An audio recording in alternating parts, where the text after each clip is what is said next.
Hey, why won't either of you answer me? I cried as I pleaded with my husband and daughter. It had been a month since they started ignoring me. My heart had reached its breaking point. I didn't know what started it. By the time I realized, I was being ignored by my husband and daughter. In our home, my presence was non-existent, as if I was invisible. Hey Dad, did you hear something? Not really, must be your imagination. My daughter and husband kept bullying me like that. Even though my voice was clearly audible and I was in plain sight, they treated me as if I was non-existent. I couldn't take it anymore, so I decided to run away from home. 5 years later, my revenge was achieved in an unexpected way. My name is Natalie Smith. I'm 50 years old. I was just an ordinary stay-at-home mom living with my husband and daughter.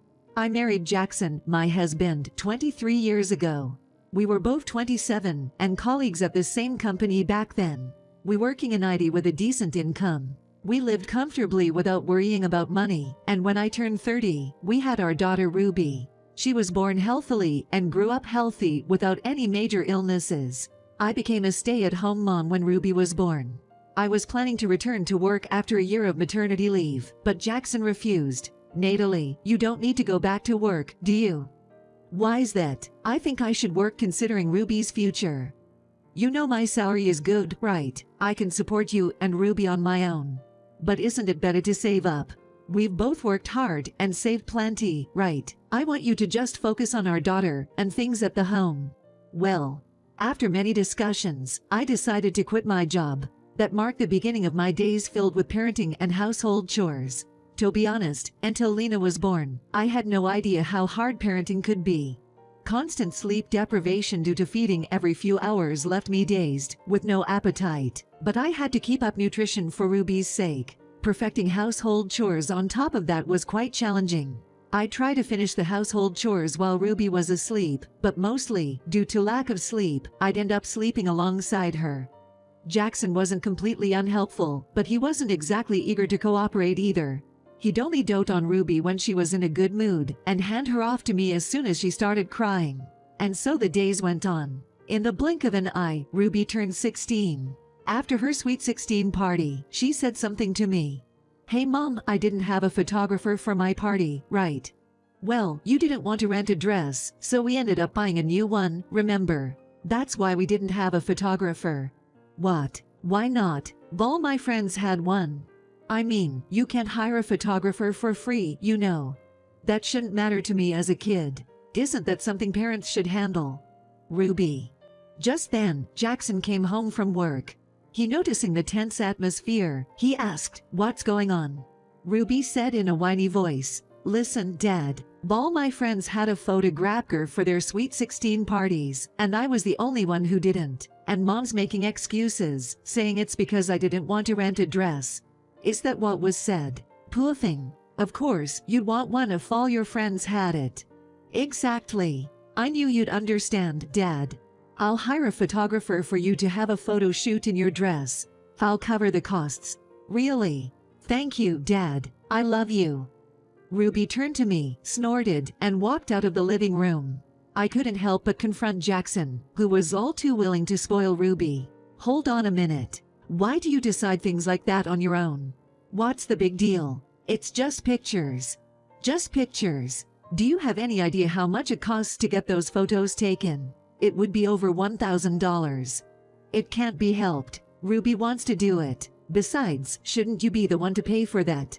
Shocked by Jackson's unexpected suggestion, I blurted out, "What?" He then said sarcastically, "I'm the one providing for the family, you know. You don't contribute to the living expenses."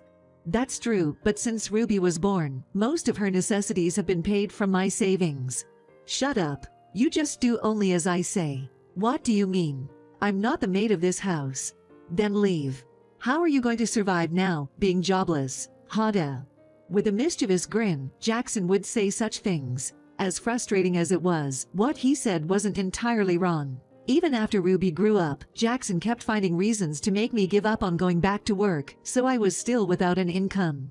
My savings, which were close to $100,000 when we got married, have dwindled to under $20,000. If I left the house now, living on my own would be difficult. That thought silenced me. I bit my lower lip as Jackson triumphantly told me, "You can't live without me. Understand? Now, do as you're told. Okay? Don't talk back to me ever again. Make sure you hire a photographer for Ruby's photo shoot, okay?" "Yes." He discarded his suit and headed straight for the bathroom. As I hung up his suit, anger began to bubble within me. What was that all about? How much more would Ruby and Jackson belittle me? I never wanted to be a stay-at-home mom forever. After much thought, I decided to start working from home for just-in-case scenarios. Jackson said, "Do whatever you want." So I started working a job that would fit within our tax bracket. The photo shoot for Ruby ended up costing $1,500. She insisted on getting the largest printed picture and requested all the photo data, hence the price. Looking at the printed picture, Ruby exclaimed, "Ick, I look terrible in this. I'm way cuter than that." "Don't say that. The photographer really put in the effort to take this shot for you. Maybe it was that studio's fault in the first place, right? It's on you, Mom, for picking that place." "What? It was the only place available on the day you were free. Stop making excuses. I don't think I'll ever look at this picture again, so just put it away somewhere." "What do you mean?" I muttered, my voice quivering with anger and sorrow, feeling like I was about to yell at her. But as a mother, I thought I shouldn't get emotional at times like this. I took a deep breath to calm myself, holding back tears as I went to the kitchen. But I hadn't realized it yet. The real hell was yet to come. The next day, I prepared breakfast as usual, but Jackson and Ruby never came down. Just as I was about to go up and check on them, I heard them chatting and coming down the stairs. "Hey Dad, where are we going for breakfast?" How about that cafe in front of the station? I heard their breakfasts are famous." "No. I want to go there." "All right, let's go then." They put on their shoes and opened the front door. Confused, I blurted out, "Hold on a second. Your breakfast is ready. Do you hear me? Breakfast is ready. Ruby, let's go." The front door slammed shut, and their cheerful voices faded into the distance. I couldn't understand what was happening, but one thing was certain. I had been ignored by Jackson and Ruby. And it wasn't just once. No matter how many times I called out, I was ignored. What was going on? They couldn't have just not heard me, right? Why would both of them do such a thing suddenly? I had thought it might be a whim, but I was too naive. That evening, they returned home at the same time.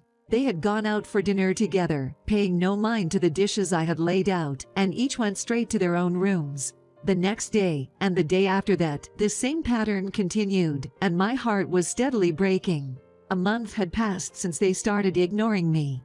Not only was there no change in Jackson and Ruby's behavior, but that day, completed divorce documents were placed in the living room. What's this supposed to mean?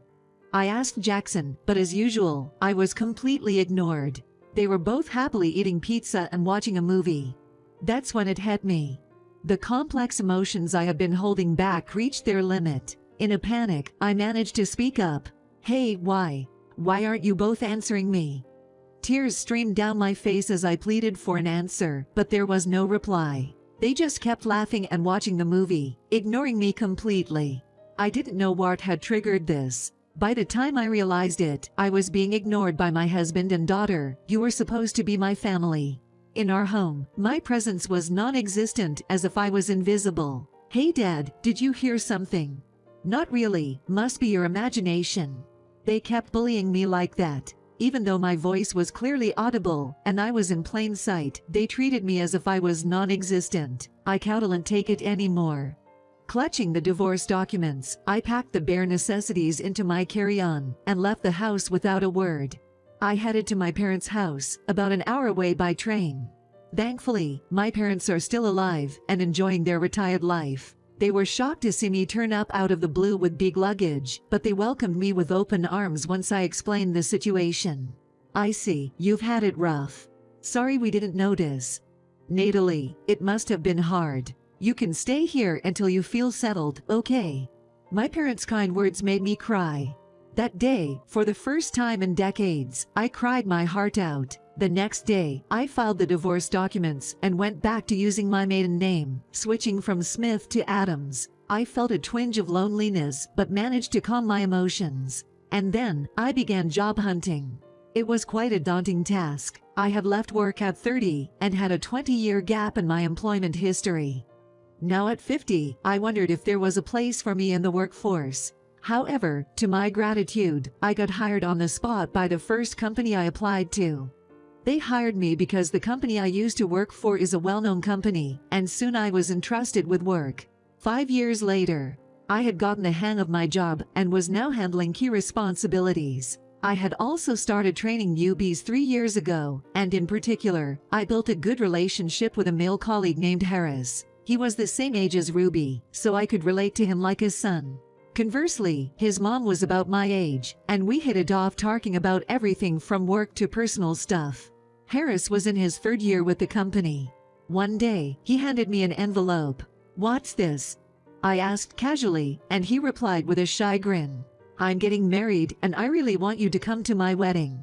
"Well, congratulations. I'd love to attend." "Great, thank you." When I got home and looked at the invitation, I couldn't believe my eyes. In the bride's spot was none other than my daughter Ruby's name. Ruby Smith. You're kidding, right? Is it a coincidence? Just then, my phone rang. It was Jackson calling. "Hello. It's been a while. You doing okay? What do you want?" "Don't be so prickly. Ruby's getting married, so come to the wedding." "What are you talking about? I'm divorced, and we're not a couple anymore." "Sorry, but I can't think of Ruby as my daughter." "What are you talking about? Just come, okay? I'll send the invitation to your parents' house." Jackson said that and hung up the phone. I had absolutely no intention of attending Ruby's wedding as the mother of the bride. However, I had told Harris that I would be there.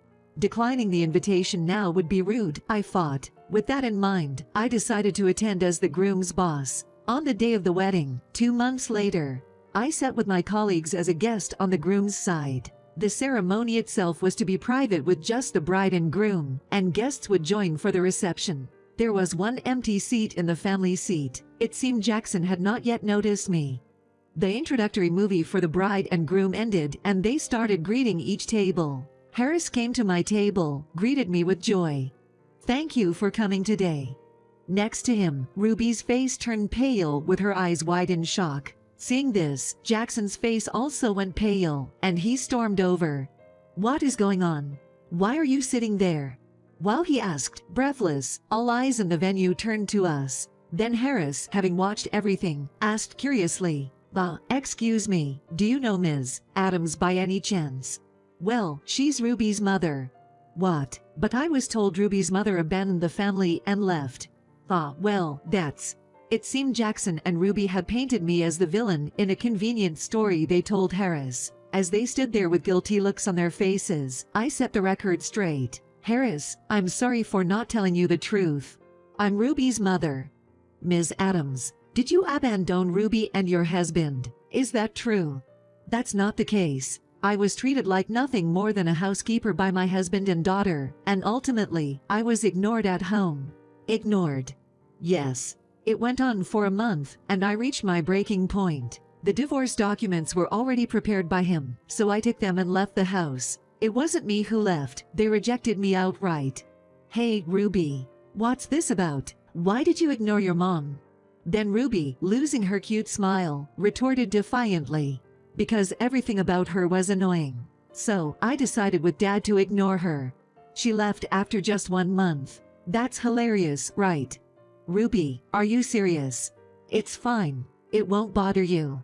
Just think of me as not having a mother." Ruby managed to flash a smile again, as if nothing had happened. In stark contrast, Harris's face was flushed with anger. "What are you saying? This is no joke. I had no idea you were this kind of person." As Harris raised his voice in anger, Ruby, with rounded eyes, said, "Huh." She probably never expected Harris to take my side. With a cold voice, Harris shook off Ruby's arm. "This engagement is off. I'm glad I saw your true colors before we officially get married." "What? Wait a minute. You're joking, right? Don't touch me. I don't ever want to speak with someone as mean as you again. The wedding is cancelled." "No way." Harris took the microphone and apologized to the guests. "I'm very sorry." and encouraged them to take their gifts back and head home. Wait a minute, everyone. Don't leave. As Ruby cried out with tears, everyone left the venue with cold stares. Just as I was about to follow them out, Jackson yelled at me. Hey, Natalie. Do something. Huh? Why should I? It's your fault, isn't it? You ruined Ruby's wedding, and you don't feel sorry about that. Jackson was pleading desperately, but I couldn't help but burst out laughing. What's so funny? He shouted, getting angrier, and I shot back just as fiercely. Well, I don't feel the slightest bit sorry for Ruby. After all, you two have brought it on yourself, right? You deserve it. What about Ruby's marriage? I don't care. But I'm glad. Harris, my valuable team member, doesn't have to marry such a scumbag. He deserves someone much better. So, goodbye. I won't see you ever again. With that, I left the venue without looking back. I felt a sense of clear relief wash over me. Later on, Harris and Ruby's engagement was called off. It turned out Ruby was originally a temp worker and seemed to have planned to quit her job for marriage. Without a job, and dumped by her fiancé, Ruby began splurging on designer items due to stress. Now, Jackson is desperately dipping into his savings to support Ruby. That kind of lifestyle can't last forever. The destruction of the two of them is clearly in sight. With this, I've shed those nagging feelings. From now on, I want to live life to the fullest, just for my own happiness.